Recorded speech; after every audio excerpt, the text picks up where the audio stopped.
ఈ ఈడీ సమస్య, erectile dysfunction ఏ age వాళ్ళకొస్తుంది?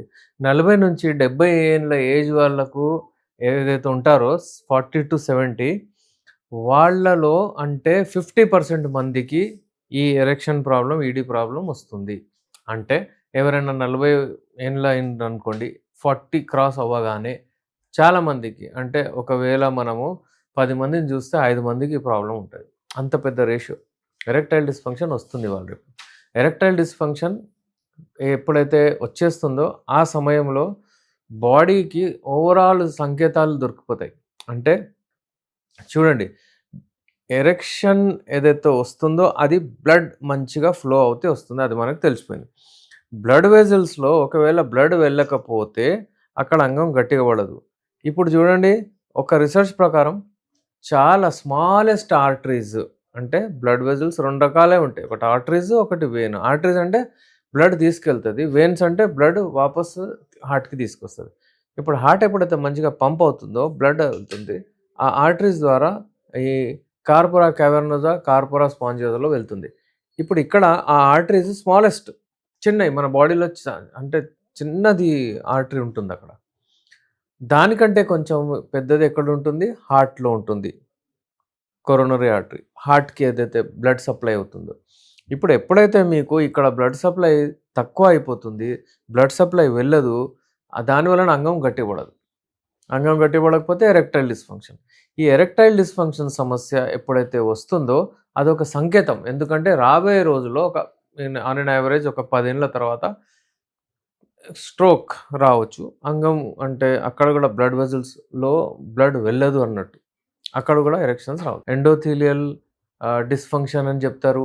ఎందుకంటే అక్కడ ఏమవుతుందంటే ఆర్టరీస్ ఏవైతే చిన్నగుంటాయో బ్లడ్ అక్కడ అవి డైలేట్ అవ్వవు. బ్లడ్ అందులో నుంచి అక్కడ వెళ్ళదు. సో, దాని వలన ఏమవుతుందంటే అక్కడ ఎరెక్షన్ రాదంటే అలాగే అక్కడ హార్ట్ గూడా పని జేయదు రాబోయే రోజుల్లో అన్నమాట. సో, ఇదొక సంకేతం. సో, అండర్‌లయింగ్ కాజెస్ కొంతమందికి షుగరు, బీపీ అది ఇది అన్నీ తెలిసిపోతాయి. ఈ ఎరెక్షన్ ప్రాబ్లమ్ వచ్చిందంటే ఇవన్నీ ఆటికి ట్రీట్‌మెంట్ చేసుకుంటూ పోవాలి. ఎందుకంటే ఓవరాల్ హెల్త్ ఏదైతే ఉంటుందో అది మీ ఎరెక్షన్ మీద చాలా ఎఫెక్ట్ కనిపిస్తుంది. ఓవరాల్ హెల్త్ అంటే మీరు మంచిగా నడవగలగాలి, పెయిన్స్ ఉండకూడదు, షుగర్స్ లెవెల్స్ నార్మల్ ఉండాలి, బీపీ నార్మల్ ఉండాలి, కొలెస్ట్రాల్ లెవెల్స్ నార్మల్ ఉండాలి, గుడ్ కొలెస్ట్రాల్ మంచిగుండాలి, బ్యాడ్ కొలెస్ట్రాల్ తక్కువుండాలి, ట్రైగ్లిజరైడ్స్ నార్మల్ రేంజ్‌లో రావాలి. ఇవన్నీ ఓవరాల్ హెల్త్‌ని డిటర్మిన్ చేస్తుంది.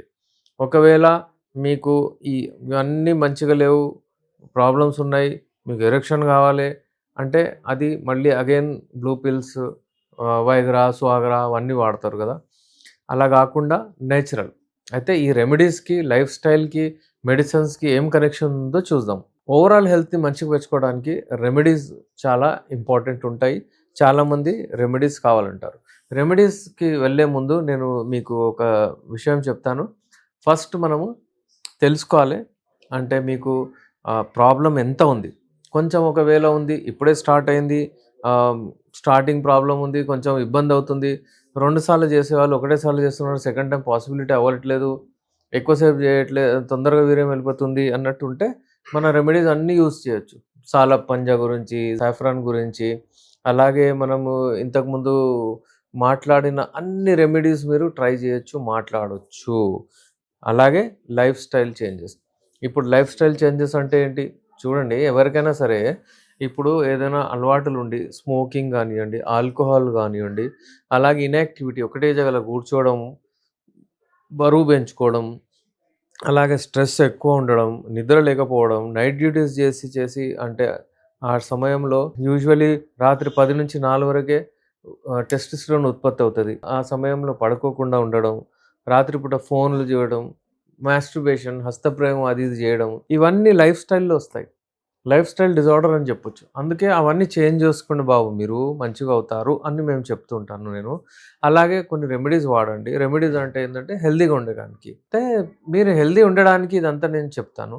ఒక సమయం వస్తుంది. ఆ సమయంలో ఒకవేళ మీకు వర్కౌట్ అవ్వట్లేదంటే మేమున్నాం. ఎప్పుడైనా మీరు కాంటాక్ట్ అవ్వచ్చు. మన దగ్గర మెడిసిన్స్ ఉంటాయి. Unani medicines the best medicines లైంగిక సమస్యలకు అంటే పరిష్కారం అది.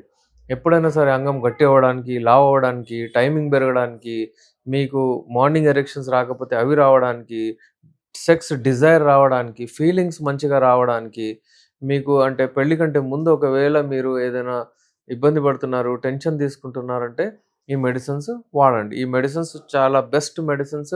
నో డౌట్ ఈ మెడిసిన్స్ కొంచెం కాస్ట్‌లీ ఉంటాయి. కానీ ఈ మెడిసిన్స్ వాడిన తర్వాత వన్ టైమ్ ట్రీట్మెంట్ మళ్ళీ మీకు సంవత్సరాల వరకు ఏ ప్రాబ్లమ్ రాదు. కానీ చాలామంది ఏం చేస్తారంటే ఆ మెడిసిన్స్ తీసుకోకుండా కొన్ని మెడికల్ హాల్‌లో నుంచి వెళ్ళి మెడికల్ టాబ్లెట్స్ తీసుకుంటారు. వైగ్రాలు, సువాగ్రాలు, సిల్డినఫిల్, టెడ్లాఫిల్, యోవినఫిల్ ఇవన్నీ తీసుకొని ఫర్ ద టైమ్ బీయింగ్ వాళ్ళు ఆ బ్లడ్ సప్లైని పెంచుకొని ఎలక్షన్ వస్తే పోయి కలుస్తారు. వాళ్ళు హ్యాపీగా అయిపోతారు. ఇక నా ట్రీట్మెంట్ అయిపోయింది ఏం లేదని. కానీ రాబోయే రోజుల్లో ముందుకు వెళ్ళి అది కూడా పనిచేయడము ఆగిపోతుంది. దాని వలన మళ్ళీ షాక్ వేవ్, ఇంప్లాంట్ వరకు గూడా ఈ సమస్య పోతది. అందుకే నేను చెప్పేదేంటంటే ఫస్ట్ స్టార్టింగ్ ఏదైనా ఉంటే start with life style changes and remedies. వాడండి ఏం గాదు. మా ఛానెల్‌లో చాలా రెమెడీస్ ఉన్నాయి మీకు. ఏదైనా ఒకటి వాడండి. ఇప్పుడే అంటే మనకు ఒక పేషెంట్ ఫోనొచ్చింది. ఆయన అంటే సాలప్ పంజా గురించి అడుగుతున్నాడు. ఎలా వాడాలి? ఏంటి? ఎట్లా ఉంది సార్? ఇంతకుముందు మంచిగుండేనా అన్నట్టు.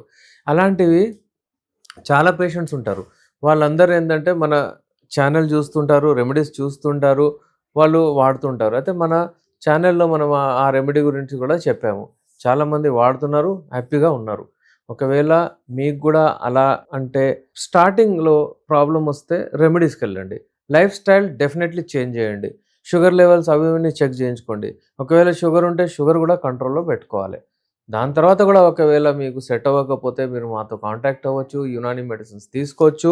లైంగిక సమస్యకు కంప్లీట్ క్యూర్. నేను మీ doctor SR Rehman MD Unani Nampally Hyderabad నుంచి. Thank you.